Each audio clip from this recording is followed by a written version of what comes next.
Jadi, kamu cuma nyari yang teori aja. Jadi, kamu nggak nyari yang tentang dari perasaan gitu. Jadi, kamu nggak nyari yang dari para ahli. Cuma nyari teori aja. Atau aku yang teori, kamu aja cari ahli biar nggak. Atensi, apa ya atensi itu? Atensi adalah proses aktif yang membatasi informasi yang muncul berjuta-juta dari sensorik, memori, dan proses kognitif lainnya.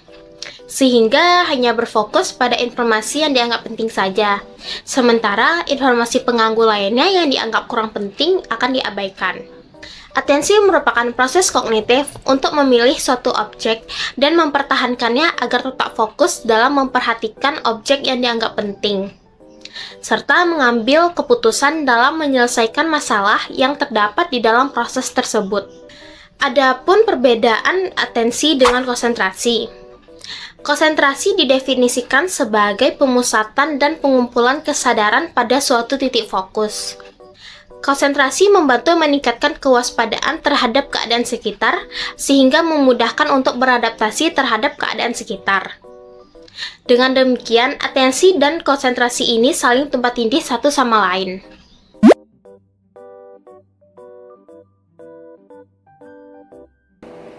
Selective attention ialah situasi seseorang yang dihadapi oleh dua rangsangan sekaligus, dan ia akan memilih suatu rangsangan tertentu dan mengabaikan rangsangan lainnya. Di selective attention ini, kita dihadapkan pada beberapa stimulus, namun kita hanya akan memilih dan memberikan perhatian hanya pada satu stimulus saja. Karena dalam sistem otak kita, ia akan memilih yang mempunyai sinyal yang kuat, sehingga mampu merangsang sistem auditori.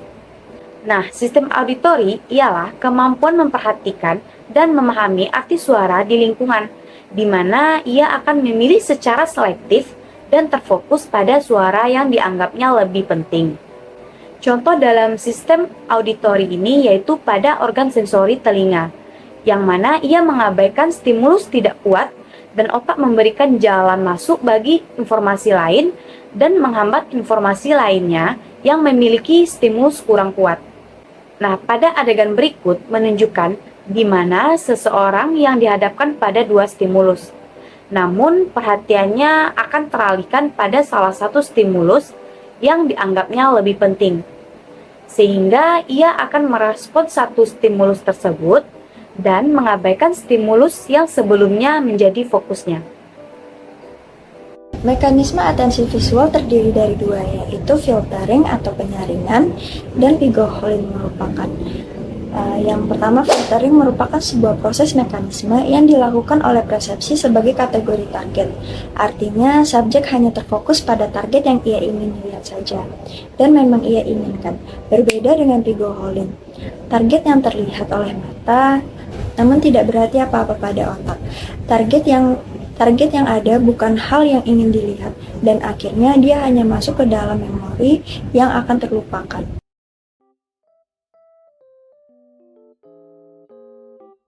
Nah, menarik kan? Jadi, sistem apa saja sih di dalam otak kita yang terlibat dalam proses atensi?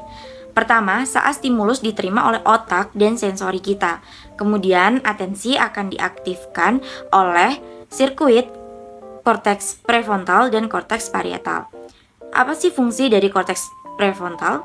Ya, korteks prefrontal fungsinya itu terletak pada korteks motorik, sedangkan korteks parietal berfungsi untuk menerima berbagai macam input.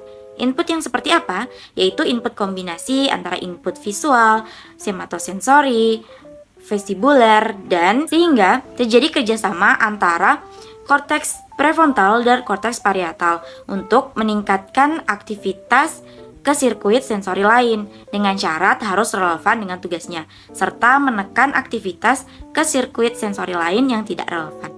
Primary visual cortex atau atensi visual menerima input melalui talamus, selanjutnya dibawa ke secondary visual cortex hingga ke korteks asosiasi.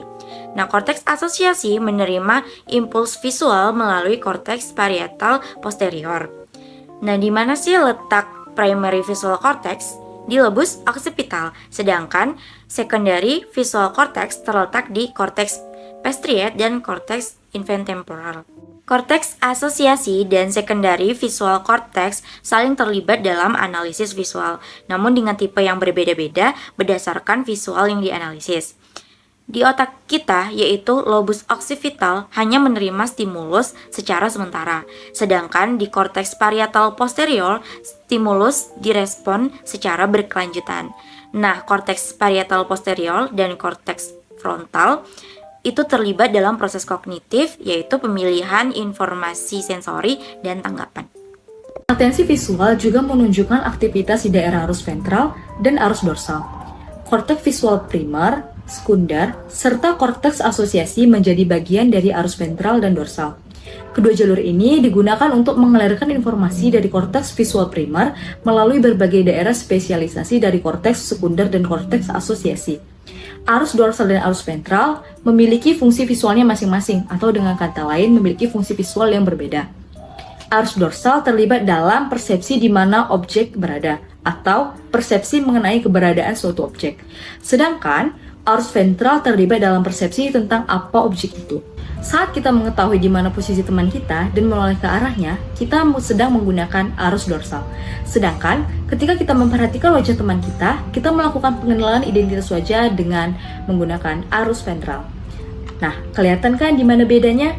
Selain sensori visual, korteks prefrontal dan korteks parietal juga akan mengaktifkan sistem auditori yang berperan penting dalam contoh kasus yang kami gunakan. Nah, bagaimana sih mekanisme neural dari auditori? Gelombang bunyi berjalan turun melalui kanal auditori menyebabkan genang telinga bergetar yang diterima oleh koklea. Struktur internal inilah yang dinamakan organ of Corti.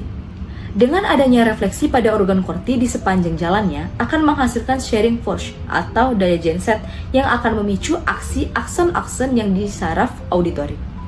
Akson di masing-masing saraf auditori bersinapsis di nuklei koklea, selanjutnya ke nuklei yang ada di talamus, yang selanjutnya berproyeksi ke korteks auditori primer yang tepatnya pada lobus temporal.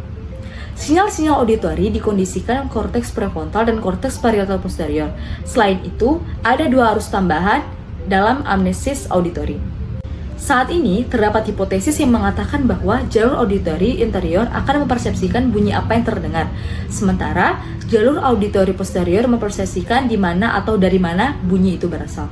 Dalam contoh kegiatan ini, setelah adanya suara dari seorang teman yang menyapa kita, jalur auditori posterior lah yang digunakan untuk mengidentifikasi bahwa suara tersebut berasal dari arah sebelah kiri. Baiklah, selanjutnya ialah bagaimana bentuk interaksi dari visual dan auditori yang terjadi pada otak. Sistem penginderaan, yaitu visual dan auditori, saling berinteraksi di bagian korteks asosiasi, yaitu korteks prefrontal dan parietal posterior, yang dimana rangsangan lebih berfokus pada korteks parietal posterior. Karena korteks parietal posterior memiliki medan reseptor visual auditori. Lalu bagaimana persepsi itu bisa terjadi? Persepsi bisa terjadi karena pada daerah korteks auditori primer mengubah frekuensi menjadi persepsi, sehingga terbentuklah persepsi.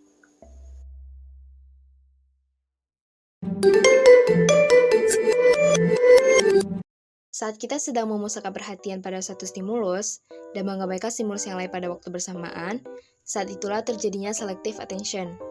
Selain contoh tersebut, masih ada beberapa contoh yang lain, seperti saat kita belajar sambil mendengarkan musik, menonton film kemudian dipanggil teman, membaca buku sembari mendengarkan teman bicara, mencari teman di tengah-tengah kerumunan, dan masih banyak contoh yang lainnya.